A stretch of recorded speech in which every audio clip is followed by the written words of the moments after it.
Boa tarde, gente. Vamos lá para mais uma aula. Aula 10. Aula 8. Aula 8. Estou me perdendo já. Aula 8. Tá? Então vamos continuar falando aí sobre a Revolução Francesa. Os que tiveram a aula 7 em sala, a gente já conversou, já falamos sobre isso. Já dei até meio que uma introdução para o assunto dessa aula 8. Para aqueles que já viram a aula 7, essa aqui é a continuação, tá? Então, continuaremos falando da Revolução Francesa, mas aí da parte de pós-revolução, depois que a Revolução já havia se consolidado, a família real já tinha sido destituída e tudo mais, tá? Então, vamos ver se a gente consegue entender aqui, tá? Esse assunto não precisa decorar esses nomes que eu vou passar, nada disso. O importante é vocês entenderem o processo. Como uma revolução tão vitoriosa desandou a ponto de o poder voltar às mãos de uma pessoa só, tá? Então o que vai acontecer? Quando a revolução quando a população francesa vence a revolução, então os franceses eles vão promulgar uma constituição, tá? Então nessa constituição eles vão retirar os direitos do clero, da nobreza. Bom, eles vão basicamente fazer o que os Estados Unidos fez, tá? Vão dar direito aos cidadãos, mas deixando de lado várias pessoas que eles vão continuar não enxergando como cidadãos, e aí vão ser os não brancos, as mulheres e tudo mais, tá? Então os direitos vão mudar. Você não vai ter mais a distinção por nascimento. Então, várias coisas vão mudar. Essa Constituição ela vai trazer uma série de avanços. Óbvio que não é o ideal, mas perto do que eles tinham, uma série de avanços. E aí eles vão criar uma Câmara, né? Vão criar uma Assembleia Real, muito diferente daquela que o rei tentou enfiar a goela abaixo. E agora ela vai ser formada por representantes da população. Tá? O clero já foi... uma boa parte fugiu, a outra parte foi anexada à população, tá? Você não tem mais a nobreza, então agora todos os cidadãos franceses vão eleger, todos mais ou menos, vão se eleger deputados, tá? Representantes do povo para formularem e executarem as leis, tá certo? Como eu falei, não todos vão votar. Aproximadamente 15% só dos franceses vão ter direito ao voto, tá, inicialmente, porque vai ter as questões de sexo, idade, propriedade. Então, o povão mesmo, assim, simples, ele vai continuar sem direito ao voto, tá? Isso mesmo, tá? Só depois é que esse voto vai ser conquistado, bem depois. E aí vai ter as eleições, vão ser eleitos os deputados, e aí você vai ter a Câmara Francesa formada por 4 grupos bem distintos, tá? Você vai ter os girondinos, que é um pessoal, todas essas pessoas são republicanas, tá? Todos eles republicanos. Os girondinos, eles são mais tradicionais. Eles acreditam na república, acreditam na Assembleia, nos poderes populares e tudo mais, mas desde que uma maneira controlada, tá? Então eles são contra o voto de todas as pessoas, eles querem que permaneça como está, são a favor da manutenção de várias regras tradicionais. Então é um pessoal mais conservador, um pessoal que não quer grandes mudanças. Eles querem uma república, mas não uma república muito moderna, tá? Eles querem algo que não fuja muito da realidade. Óbvio que os impostos vão baixar, mas eles querem que haja assim, que as terras, que não haja reforma agrária, que não haja nada disso, tá? Então é um pessoal mais conservador. Esse grupo se chama girondinos. Você vai ter um segundo grupo mais popular, tá? Que os girondinos, que vão se chamar jacobinos.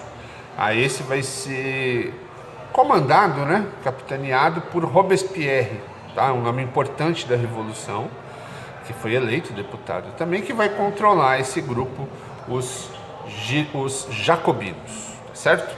Esse grupo já tem um pensamento um pouquinho mais arejado.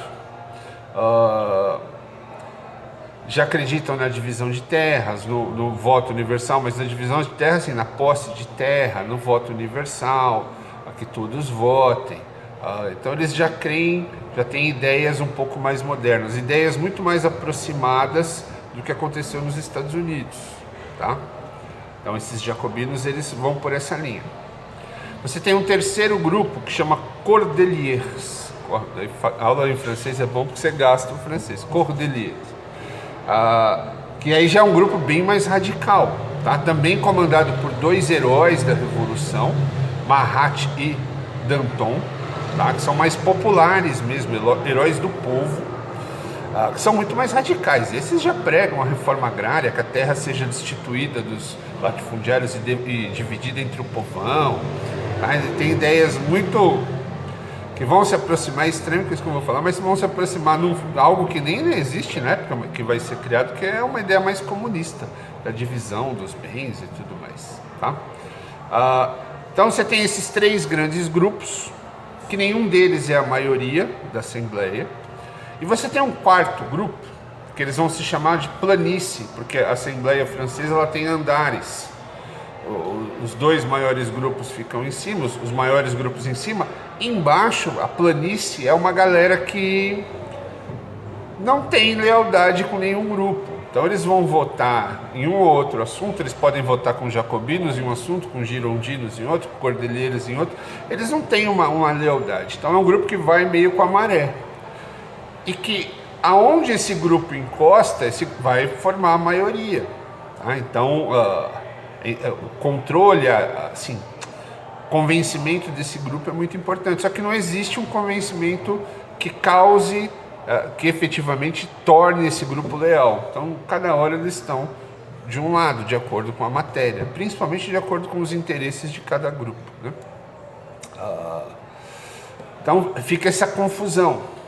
Fora isso, essa confusão dificulta a aprovação de várias leis.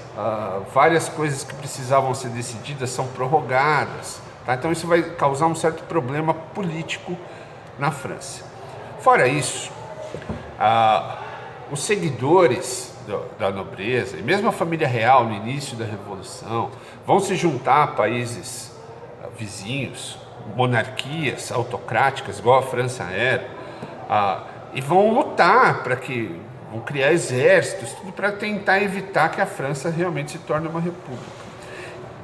Efetivamente isso não vai avançar, tá? A família real vai ser presa, depois vai ser guilhotinada em praça pública, já falamos sobre isso, sob o comando dos jacobinos de Robespierre. Esses jacobinos vão dominar por um período da Revolução Francesa, um período curto.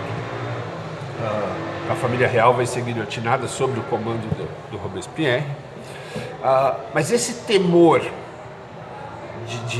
da traição, esse temor de que dentro da França existem grupos ligados à monarquia que vão sabotar a república, o temor de que forças externas vão invadir, vão tentar novamente instaurar a monarquia na França. Então uma série de temores, junto com os conflitos políticos, vai levar a França a um período que se chama período de terror.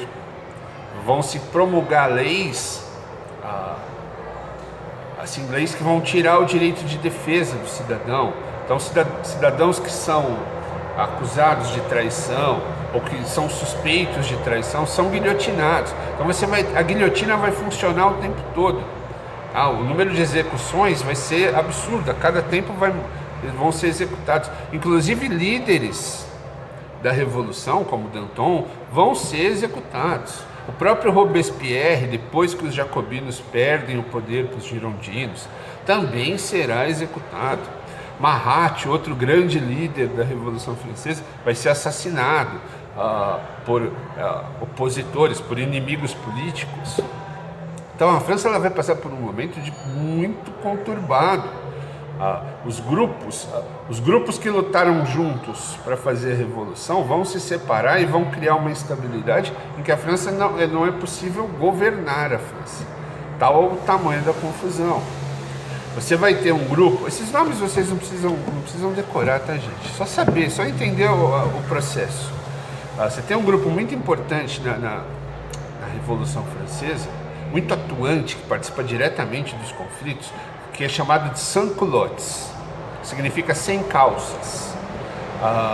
É um grupo popular, um grupo de pessoas simples, urbanos, artesãos, comerciantes, que vai lutar efetivamente e que vão ser muito importantes na Revolução e que depois vão participar de toda essa confusão política também, vão ver seus líderes assassinados, vão se revoltar. Então você, dentro da França, após o fim da monarquia, você vai instaurar um período de instabilidade, de medo, de pavor, de terror, de mortes, de assassinatos e tudo mais, tão confuso,